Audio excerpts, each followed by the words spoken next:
Hello everyone. આજે આપણે ધોરણ 11 અને 12ના સ્ટુડન્ટ્સ માટે આઈડેન્ટિફાય ધ ફંક્શનના સેન્ટેન્સીસની પ્રેક્ટિસ કરવાના છીએ. આ વિડીયોના અંતમાં એક ટેસ્ટનું આયોજન પણ કરેલું છે.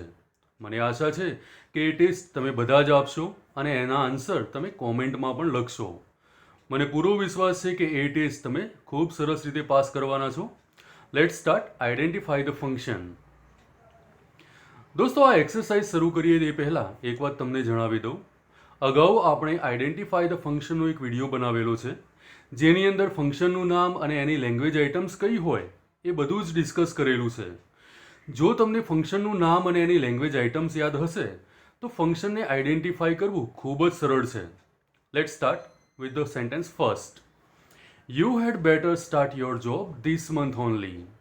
દોસ્તો, આ સેન્ટેન્સ કયા ફંક્શનનું છે, આ સેન્ટેન્સમાં કયા ફંક્શનનો ઉપયોગ થયેલો છે એ આપણે આપેલા 4 ઓપ્શનમાંથી સિલેક્ટ કરવાનું છે. સૌથી પહેલાં શું કરવું દોસ્તો? લેંગ્વેજ આઇટમ શોધવી. આપેલા સેન્ટેન્સમાં હેડ બેટર લેંગ્વેજ આઇટમ છે. તો બસ દોસ્તો, હવે તમારે યાદ કરવાનું છે કે હેડ બેટર લેંગ્વેજ આઇટમ કયા ફંક્શનમાં યુઝ થાય છે. આપેલા ઓપ્શનમાં આપણે જોઈએ તો હેડ બેટર કયા ફંક્શનમાં આવે છે? તો ઓપ્શન એ એક્સપ્રેસિંગ સજેશન ફંક્શનમાં આવે છે. તો દોસ્તો, આપેલું પહેલું સેન્ટેન્સ એક્સપ્રેસિંગ સજેશન ફંક્શનનું છે એવું કહી શકાય. Second sentence, I would rather go on foot than to wait for this car. અહીંયા લેંગ્વેજ આઇટમ વુડ રાધર આપેલું છે. તો આ લેંગ્વેજ આઇટમ કયા ફંક્શનની છે દોસ્તો? ઓપ્શન એ એક્સપ્રેસિંગ ચોઇસ ફંક્શનમાં વુડ રાધર ફંક્શનનો ઉપયોગ કરાય છે. તો આપેલું આ સેન્ટેન્સ પણ એક્સપ્રેસિંગ ચોઇસ ફંક્શનનું સેન્ટેન્સ છે તેવું કહી શકાય. Third sentence, Amitabh speech is better than that of Dharmendra's. દોસ્તો, અહીંયા બેટર ધેન આપેલું છે. બેટર ધેન એટલે ડિગ્રીનું સેન્ટેન્સ. જ્યારે પણ સેન્ટેન્સ ડિગ્રીનું હોય તો એને કયું ફંક્શન સમજવું? Option B expressing comparing. તો આપેલું સેન્ટેન્સ એક્સપ્રેસિંગ કમ્પેરિંગ ફંક્શનનું છે. Fourth sentence, that sum was so difficult that none could solve it. આપેલા સેન્ટેન્સમાં સો ધેટ લેંગ્વેજ આઇટમનો ઉપયોગ થયેલો છે. સો ધેટ કયા લેંગ્વેજમાં આવે છે, કયા લેંગ્વેજ ફંક્શનમાં આવે છે? તો દોસ્તો, ઓપ્શન ડી જુઓ, એક્સપ્રેસિંગ રિઝલ્ટ. એક્સપ્રેસિંગ રિઝલ્ટ કાં તો શોઈંગ રિઝલ્ટ ફંક્શનની અંદર સો ધેટનો ઉપયોગ થાય છે. માટે આપણે કહી શકીએ કે આપેલું સેન્ટેન્સ એક્સપ્રેસિંગ રિઝલ્ટ ફંક્શનનું છે. Sentence 5, Ajay ought not to speak ill about his colleagues. અહીંયા દોસ્તો ought to નો ઉપયોગ થયેલો છે. જ્યારે પણ સેન્ટેન્સમાં ought to નો ઉપયોગ થયો હોય તો એવું સેન્ટેન્સ એક્સપ્રેસિંગ સજેશન ફંક્શનનું સમજવું, જે ઓપ્શન સીમાં આપેલું છે. તો આપેલું પાંચમું સેન્ટેન્સ એક્સપ્રેસિંગ સજેશન ફંક્શનનું છે. Sentence number 6, Sardar was one of the best leaders in India. અહીંયા વન ઓફ ધ બેસ્ટ અને એના પછી લીડર્સ આપેલું છે. તો આપણને ખ્યાલ આવશે દોસ્તો કે આપેલું સેન્ટેન્સ ડિગ્રીનું છે. જ્યારે પણ સેન્ટેન્સ ડિગ્રીનું હોય તો એને કયું સમજવાનું છે? ઓપ્શન બી એક્સપ્રેસિંગ કમ્પેરિંગ ફંક્શનનું સેન્ટેન્સ સમજવું. Sentence number 7, Vijay should use elevators number first to reach two 7th floor of this building. આપેલા સેન્ટેન્સમાં શુડ લેંગ્વેજ આઇટમનો ઉપયોગ થયેલો છે દોસ્તો. જ્યારે પણ સેન્ટેન્સમાં શુડ લેંગ્વેજ આઇટમનો ઉપયોગ થયો હોય તો એને એક્સપ્રેસિંગ સજેશન ફંક્શનનું સેન્ટેન્સ સમજવું, જે ઓપ્શન સીમાં આપેલું છે.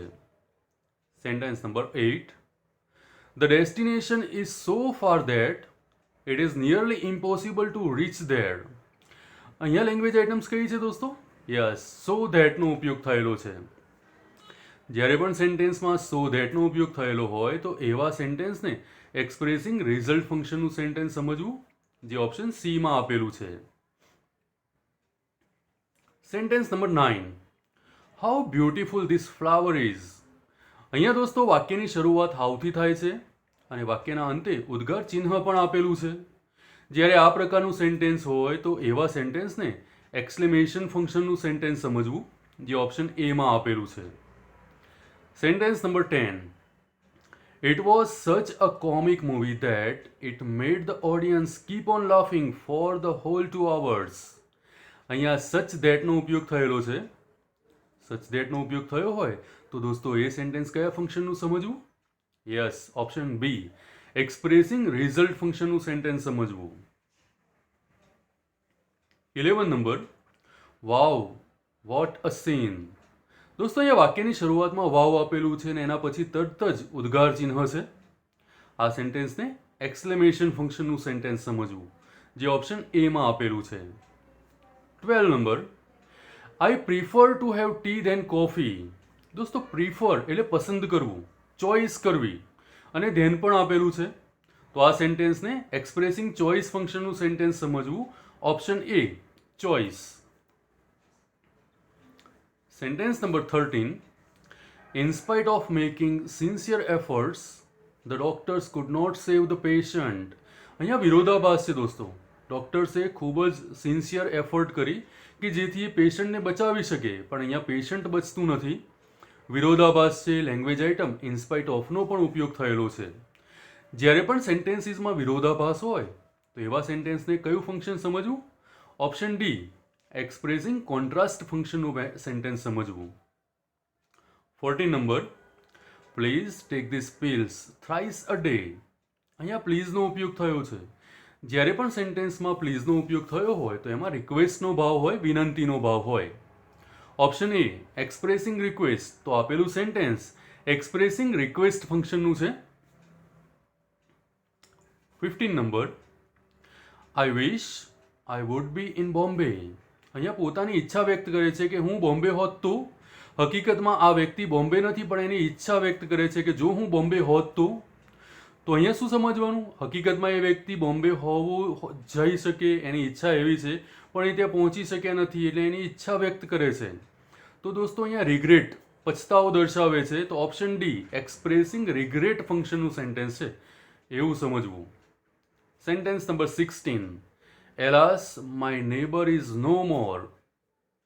અહીંયા એલાસનો ઉપયોગ થયો છે, એના પછી ઉદ્ગાર ચિહ્ન પણ છે. એટલે ઉદ્ગાર વાક્ય છે, પણ એમાં દુઃખનો ભાવ વ્યક્ત થયેલો છે. તો અહીંયા ઓપ્શન એ, એક્સપ્રેસિંગ સોરો ફંક્શનનું સેન્ટેન્સ સમજવું. 17 number, though Dinesh is naughty he is loved by all. સેન્ટેન્સમાં લેંગ્વેજ આઇટમ ધોનો ઉપયોગ થયેલો છે. આપેલા બંને સેન્ટેન્સીસમાં વિરોધાભાસ પણ છે. જ્યારે પણ સેન્ટેન્સીસમાં વિરોધાભાસ હોય તો એવા સેન્ટેન્સીસને એક્સપ્રેસિંગ કોન્ટ્રાસ્ટ ફંક્શનનું સેન્ટેન્સ સમજવું, જે ઓપ્શન બીમાં આપેલું છે. 18 number, please give me your pen. દોસ્તો અહીંયા પ્લીઝ આપેલું છે, વિનંતીનો ભાવ છે. ઓપ્શન એ, રિક્વેસ્ટ ફંક્શનનો ઉપયોગ થયેલો છે. Sentence number 19, Mona ran fast but she could not win the race. અહીંયા લેંગ્વેજ આઇટમ તરીકે બટનો ઉપયોગ થયેલો છે. બે સેન્ટેન્સીસ છે, બંને વચ્ચે વિરોધાભાસ છે. પહેલું સેન્ટેન્સ કહે છે કે મોના ખૂબ ઝડપથી દોડી હતી. બીજું વાક્ય શું છે? She could not win the race. તે રેસ જીતી શકી ન હતી. અહીંયા વિરોધાભાસ છે દોસ્તો. તો option B is the right option, expressing contrast. Sentence number 20, hello how are you. અહીંયા લેંગ્વેજ આઇટમ હેલો છે દોસ્તો.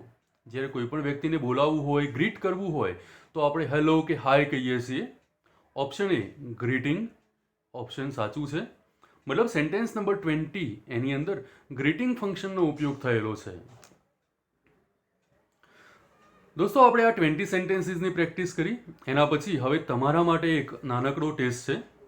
Can you pass this test? શું તમે આ ટેસ્ટ પાસ કરી શકશો?